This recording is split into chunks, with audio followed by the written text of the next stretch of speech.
मंत्रिपरिषद के मेरे साथी श्री प्रफुल्ल भाई पटेल,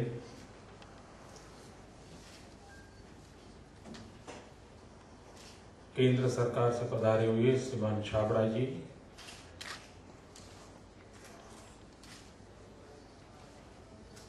मंचस्थ सभी महानुभाव, देश के भिन्न भिन्न राज्यों से आए हुए सभी वरिष्ठ अधिकारी महोदय और सभी मेरे साथी मित्रों, इस कॉन्फ्रेंस के लिए पधारे हुए आप सबका गुजरात की धरती पर मैं स्वागत करता हूं।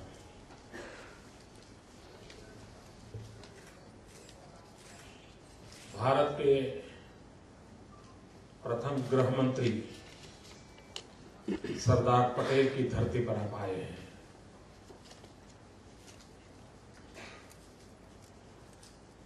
और तब से लेकर के आज तक इस क्षेत्र में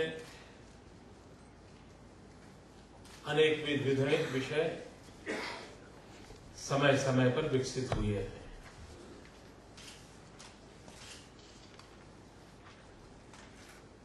वक्त जैसे बदलता जाता है, व्यवस्थाएं भी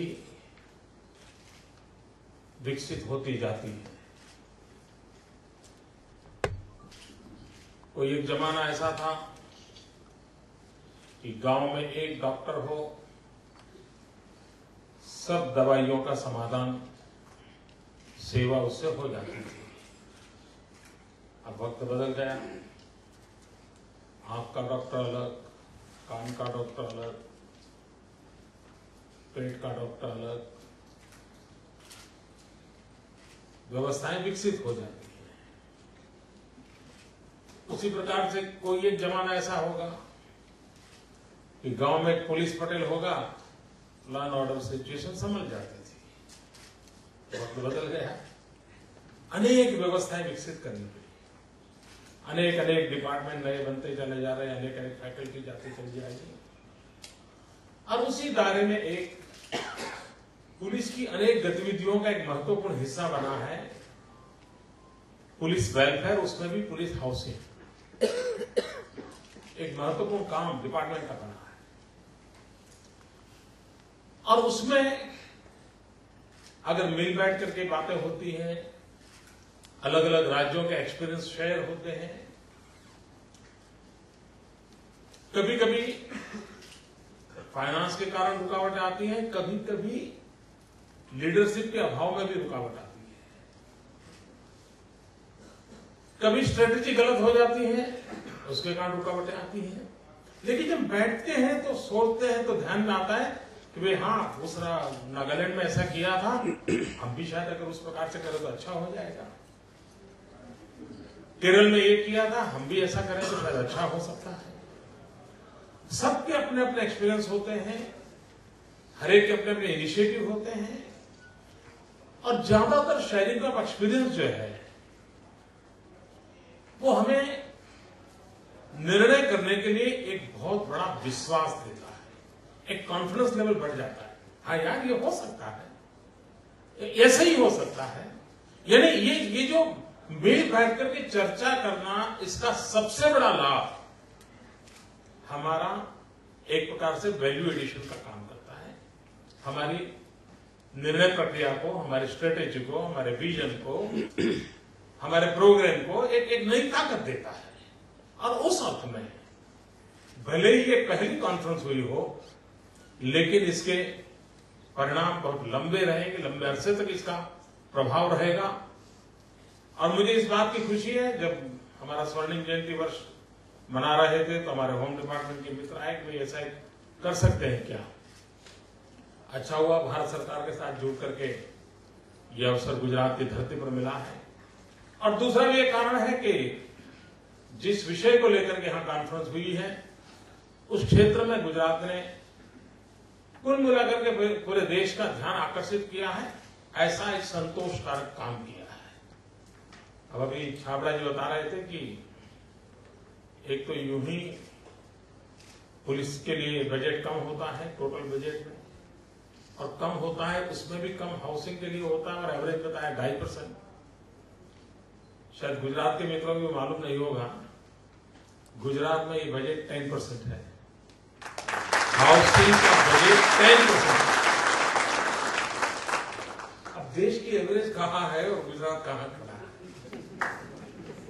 और उसका मूल कारण है कि अगर हम लॉ एंड ऑर्डर की बातें करें, बाकी 50 चीजें करें, लेकिन जो हमारे हाथ पैर है,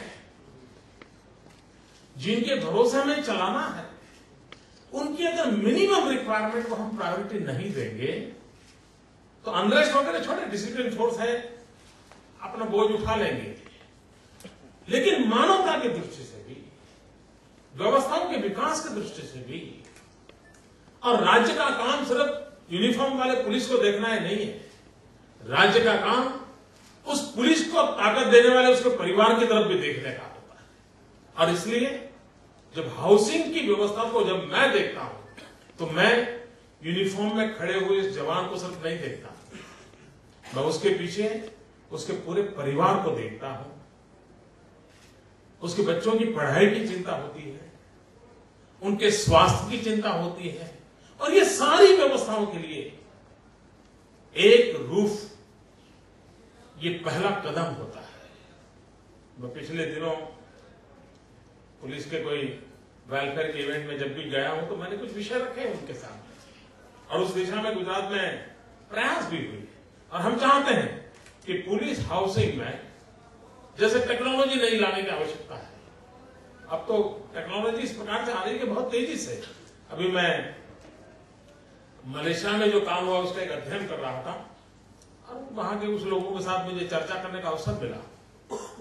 वे एवरेज अगर 1000 मकान के बल्क का काम हो और शुरू करें तो उन्होंने जिस टेक्नोलॉजी को डेवलप किया है वो 1.5 दिन में एक मकान खड़ा कर देते हैं, 1.5 दिन में एक, ये स्पीड है इनकी। अब हम भी इस प्रकार की टेक्नोलॉजी को कैसे चेंज करें? उसी प्रकार से बड़े शहरों में ज्यादा रिक्वायरमेंट होती है, और बड़े शहर में जमीन सबसे बड़ा संकट होती है। तो ऐसी कैसी व्यवस्थाएं विकसित की जाए कि ताकि जमीन कम भी हो तब भी हम इस रिक्वायरमेंट को पूरा करें। तो इन सारे सवालों के जवाब एक इंटीग्रेटेड कोऑर्डिनेटेड एफर्ट्स होते हैं, तब जाकर के हम जवाब खोज पाते हैं, और उस दिशा में प्रयास करना चाहिए। उसी प्रकार से ग्लोबल वार्मिंग की बड़ी चर्चा होती है, और हमारे देश का दुर्भाग्य रहा है कि हम भी कभी कभी न सोचे न समझे दुनिया की नकल करने में बड़े ही माहिर रहते हैं। अब यूरोप के लोग मकान बनाते हैं, उनको शीशे लगाने पड़ते हैं, क्योंकि बड़ी मुश्किल से महीने में 1 दिन सूरज निकलेगा, एक खबर आती है कि भाई फलानी तारीख को सूरज निकलने की संभावना है, तो घर के किसी भी कोने से सूरज का प्रकाश घर में आ जाए, इसके लिए वो बड़े लालायित रहते हैं। और उसके कारण वहां पर जो हाउसिंग, उनका आर्किटेक्चर, उनका डिजाइन जो भी डेवलप हुआ, वो उस प्राथमिक मुद्दों को लेकर के रहा कि भाई सूरज के किरण घर में कैसे आए। अब हम यहाँ परेशान हैं, 24 घंटे गर्मी से तपते रहते हैं, और सूरज इतना दिन में यहाँ निकल के रहता है कि फिर हम भी बना देते तो वैसा ही मकान, शीशे लगा देते हैं, जितना कर देते हैं, और फिर जब धूप आती है तो एक कर्टेन नहीं चलता, दूसरा कर्टेन, दूसरा नहीं तो तीसरा कर्टेन, बड़ा ऑफिसर तो बड़ा कर्टेन, छोटा ऑफिसर तो छोटा कर्टेन।